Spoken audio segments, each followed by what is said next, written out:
Hey guys, Tony with 319 Photography, 319photography.com. And today I'm going to give you some quick tips on how to make you a better photographer. So stay tuned.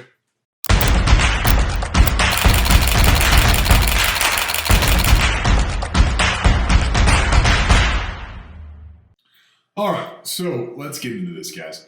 So kind of the inspiration behind the reason why I wanted to make this video is we got some new bookshelves and stuff in our library room that we have in our house.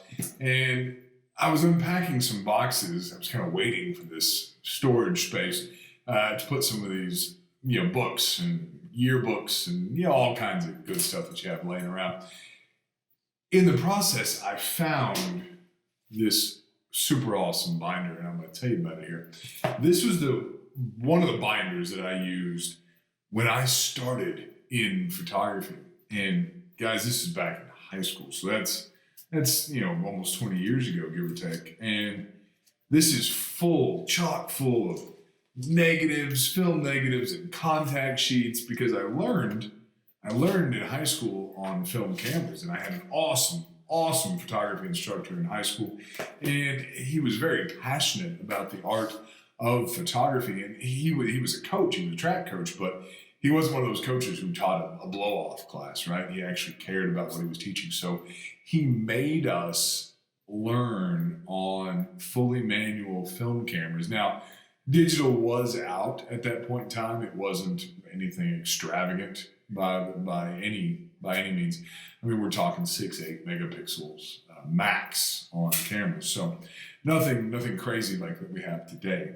So anyway, that was an indelible experience that really gave me a good footing and basis for my knowledge of photography. But I was looking through some of these negatives and holding it up to light and just kind of looking at what I did. And God, some of this stuff really, it sucks. I'm going to say it sucks really bad. But I'm grateful for these images that suck. Let me put this over here towards this light I have over here. Yeah, it's bad, right? There's some dogs in this. One of them was my dog as a kid. There's some dogs there. I'm not even sure whose dog they were. But man, it's terrible. It's absolutely terrible. So, if I would have known then what I know now, then these would have been a lot better. So I want to give you some quick tips on how to make yourself a better photographer, how to produce better images. And that's such an important thing if you're into photography. If you like taking pictures, if you like creating images, then you've got to grow, you've got to learn. So first thing off the bat is pay attention to your composition. And there's a lot of rules out there that you'll see: the golden circle, the rule of thirds, all that good stuff. And that has its place in a scholastic setting if you're trying to learn the ins and outs of photography. But really, if you break all that down, it's just pay attention to your composition, right? Let's say if you're taking a picture of somebody and there's a trash can in the background you don't pay attention to it and it ends up in your final image. Sure, yeah, if you have good post skills, you can remove that in post, but really you could have just fixed it by moving your subject a couple feet to the left or the right, and no longer that trash can is a problem. Right? So really just pay attention to your composition, right? Sometimes that's a little easier said than done because we get so focused on the camera, we get focused on the settings, and we're not paying attention to what the composition is saying for the final image. As artists, which I believe all photographers are artists, we're trying to evoke something. We're trying to tell a story with our images. So paying attention to a composition, how we're telling that story, is an integral part. If you don't pay attention to your composition, really all you're doing is just snapping photos. If you're creating images, you're using your composition to your advantage. You're creating that story, that feeling, right? You're evoking something. And sometimes really that's as simple as instead of taking it straight on, change the angle, change the level, and you'll see the subject in a whole different manner. So that's number one. Number two, use a tripod. Right? I know tripods are these three-legged things that get attached to your camera and they slow you down, they get hung on things, it's extra weight to carry on your bag, and it just gets cumbersome. But here's the cool thing about tripods. They make you slow down. And I like them a lot for that, right? With a tripod attached to your camera, you have got to pay attention to what you're doing, right? You've got to slow down. And inherently, that's going to lead to better images. Not only that, but you are going to run into situations where you wish you had a tripod, right? So let's say you're on a hike and you're on a trail you've never been on before, and half a mile into that hike, you come upon this gorgeous waterfall. And you know how to take long exposure waterfall pictures, but you didn't bring a tripod. That's a problem. Okay?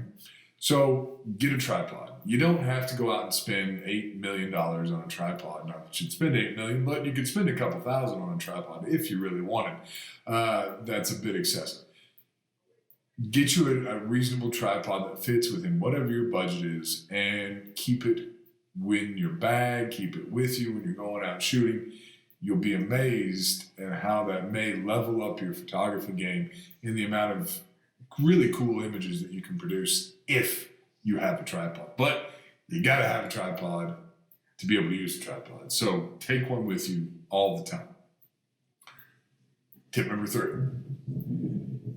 So here's the thing that a lot of photographers, especially beginning photographers, kind of fall in this trap, and that is they don't pay attention to their settings on their camera, right? Here's the thing, guys. LCD screens will lie to you. They will absolutely lie to you. A lot of the times it's a better version of your image than what really exists, right? So that'll be projected on your LCD screen, and you'll see it there. The camera may pre-process the preview that you're getting on your LCD screen. So don't trust the LCD screen. Pay attention to your settings, right? I can't tell you how many times I had wished I had gone with a little bit longer of an exposure, or maybe a little bit less of an exposure, or maybe I changed my depth of field by adjusting my aperture.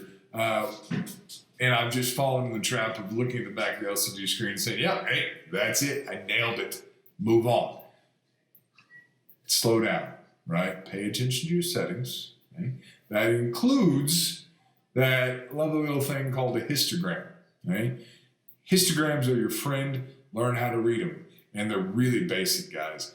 On the left side of the histogram, that's your darks, your shadows, your blacks. The right side of the histogram is your highlights. You don't want either the left or the right to be spiked. Okay? You want a nice, even flow all the way through that histogram. That's going to be a great starting point. Okay? So be thorough in your camera settings.